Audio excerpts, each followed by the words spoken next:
The Crestview Police Department rescued this 2-year-old baby from the depths of the city's bacterial-infested storm water drainage system in a dramatic rescue operation Sunday morning. That story, with lots of video, later today on the cvctv local news channel. The United States Air Force announced Friday that it is going ahead with plans to call Eglin Air Force Base home to the newly developed F-35 Lightning II. Protests by citizens in Valparaiso over the level of noise the Joint Strike Fighter would make delayed the decision for months. Major General Charles Davis, who will become Eglin's senior officer this spring and oversees the Joint Strike Fighter program, said the aircraft's noise levels may not be as loud as earlier evaluations found. Look for this new bird to be flying over Northwest Florida sometime in March of 2011. Eglin could receive as many as 59 of the aircraft, including versions especially designed for the Navy and Marine Corps.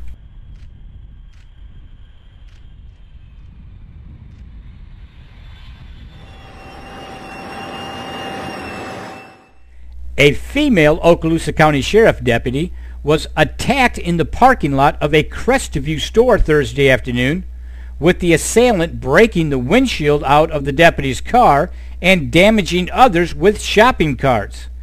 That story and video from the scene of the wild rampage later today on the local news channel. Also on the local news channel, Crestview firefighters had to rescue 2 men Thursday afternoon that got trapped dozens of feet underground in storm drainage tunnels running between Twin Hills Park and downtown Crestview. That story now on the local news channel.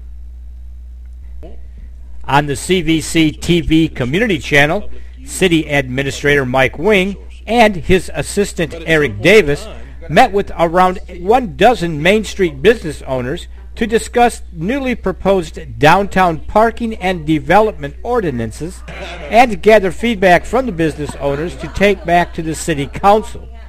If you are at all interested in how these new ordinances, if passed, could impact you as a business owner or citizen shopping and eating in the downtown area, then you'll want to watch this discussion that will begin airing in its entirety this weekend on the cvctv community channel.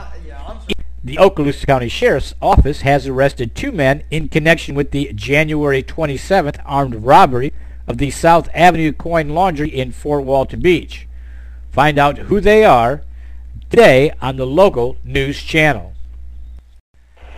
North Okaloosa County saw a flurry of air ambulances medevac trauma patients from the Crestview area Sunday.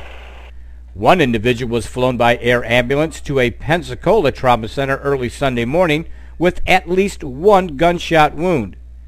Crestview police responded to 598 East Robinson Street around 8:30 a.m. and found a person lying on the floor inside the home unconscious. It was apparent the individual was the victim of a gunshot wound. Police would not say whether the victim was a man, woman, or if the victim had been shot intentionally or accidentally by another person, or if the wound was self-inflicted. As of 11 p.m. Sunday evening, no further information about the incident was being made available. 2 additional air ambulances landed in the vacant lot next to Lowe's around 4:30 Sunday afternoon to transport a man and woman that were traveling together on Interstate 10 when their car overturned at least 3 times near the Crestview exit eastbound on-ramp. Fortunately, North Okaloosa firefighters responded to traffic crashes as the driver of the overturned vehicle, who had suffered severe head trauma, had to be extricated out of the vehicle by the first responders. Firefighters from Crestview also assisted at the crash scene and stood by for support and fire suppression while the air ambulances were on the ground. A third individual that was traveling in the car was transported to the North Okaloosa Medical Center for treatment. The Florida Highway Patrol is investigating that accident.